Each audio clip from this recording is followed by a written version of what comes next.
I started as an impressionist, so I'm going to show you. I can still do it, and I do impressions. Here's my impression now of a tap dancing mouth.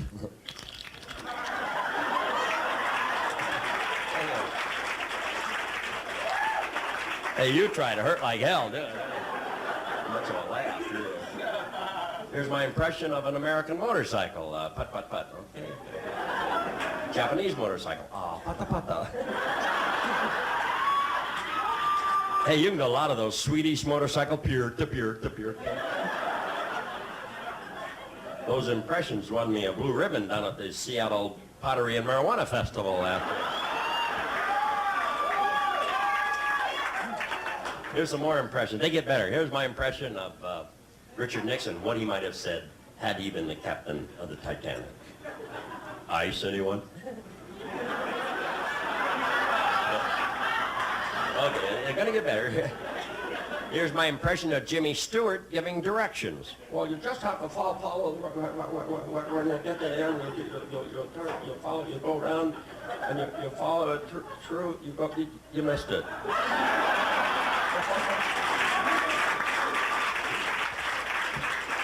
Okay, here's another. Now, this is one of my best. This is the late, great John Wayne. This is a good one. This is a good one. Well, I'm going up in the mountains and talk to the Apaches. You come with me if you want to, but sure, I don't have to, gentlemen. Okay, it's not so good.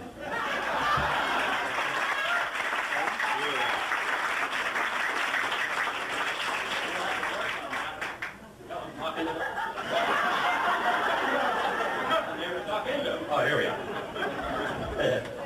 You know, it's very important today to have a sense of humor about ourselves. Don't you think it's a very uptight, hostile world? We should not take ourselves so serious. You're going to live longer. Have that attitude. Any doctor will tell you that. Now, I have a secret that works for me, how I see things funny, and I'll pass it on to you to help you see things funny. Every day when you see a stranger on the street, somebody looks downtrodden, concerned, just walk right up to that stranger, find one funny thing about him and mention it to him. Make sure it's a little stranger, about that big. And I think you're going to feel happy that you kindled a spark of laughter in the restless world. I would like to do one last thing for the young people here tonight, because you're the hope of the future and the hope of the world. And I hope you do a better job than we did. But as I look into your faces here and see there's a fat chance of that. For the young, hope the older adults won't mind. For the young here tonight. They spare those hamburgers. Those you see me on television, I'm not like that person. I don't appear to be very wild or daring, but underneath this suit, I'm covered with hickeys. Of course, they're self-inflicted by... Hey, I've been on the road. It's tough. After the show, we're going to have a little place. We're going to try to sell you some crap, some stuff, some memorabilia. I have some posters from the '68 campaign that are the originals. These are not remakes. There it is. Pat Paulson. Isn't that neat? Look, I was younger than... That one's going to cost you. I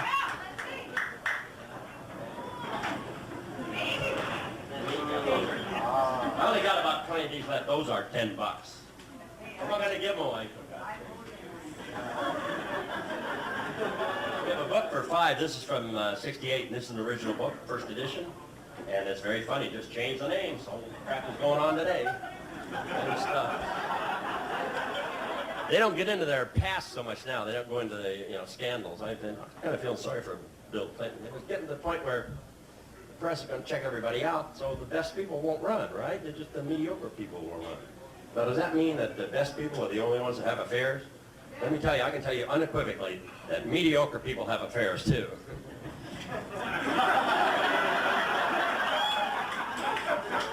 They don't have great ones, but they have them, So I thought about Bill Clinton the other day, and I shouldn't do jokes on him, but he's tired of what they're doing. He said, "No more scandals. Smell my lips." What is this, a church group, for God's sakes? What is this? Oh, I just did that. Now we have the Paulson for President poster somewhere around here. Did you see it anywhere? And that's, the headquarters. That's only $5 right there. And we have a, oh yeah. Just make a lawn screw around. Then we have the, these are 100% cotton. Hey, well, I need to get rid of those. That's the original. Those are $15. Well, I got to make money for the campaign. You know how I'd handle the deficit? I'd turn it into a government program, then we start cutting back, then I'd eliminate it entirely.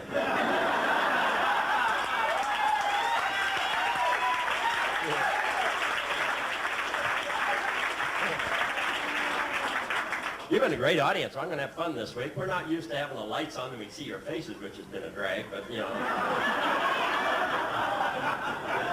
lot of you are. But you're a great audience, really. I'm sure Leah would say that too. Oh, not great, but I mean, you're a good audience. Average audience. Maybe a little below average. Actually, you suck, I'll tell you that. No, kidding. Well, some of you probably do. What do I know? Whatever you do in your private life has nothing to do with me. You want to do that? I'm not going to suck you, I'll tell you that.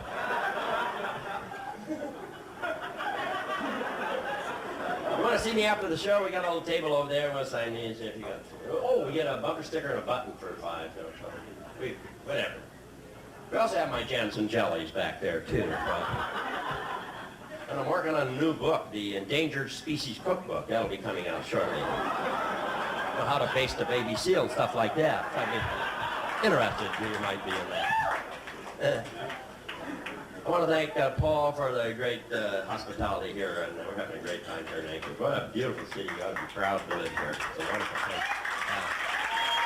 In fact, I think it'd be a lot better if most of you moved out, you know. Believe it, for me, hell with those old-timers. Well, I've had it with you people.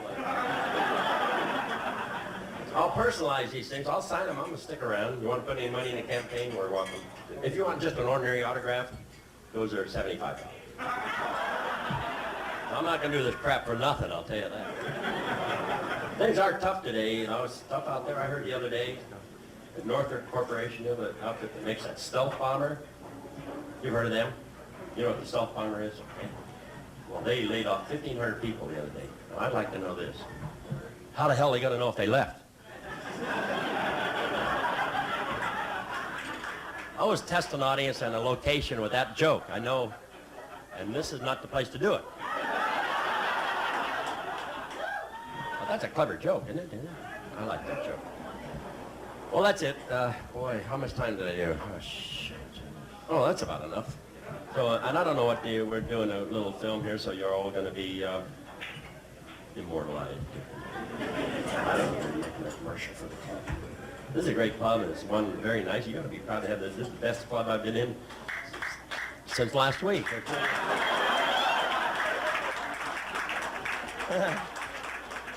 Okay, that's it for me. I'm going now, and I'd like to close with a segment from my college lecture series on the history of humor, which I take early Cro-Magnon jokes to the humor of the pyramids on the present-day psychic humor.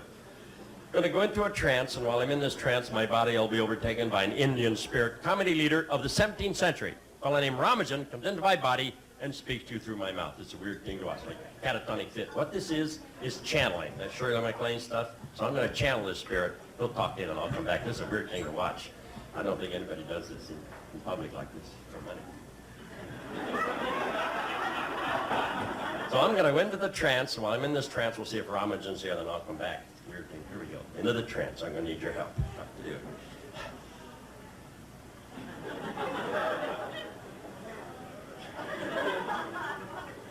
Hi, I'm Ramajan, Pat Paulson's Indian spirit comedy leader.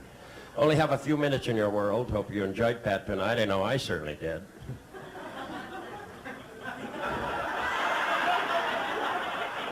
There's something that Pat would appreciate. He's too humble of a man to ask for this himself. But Pat has never had a standing ovation.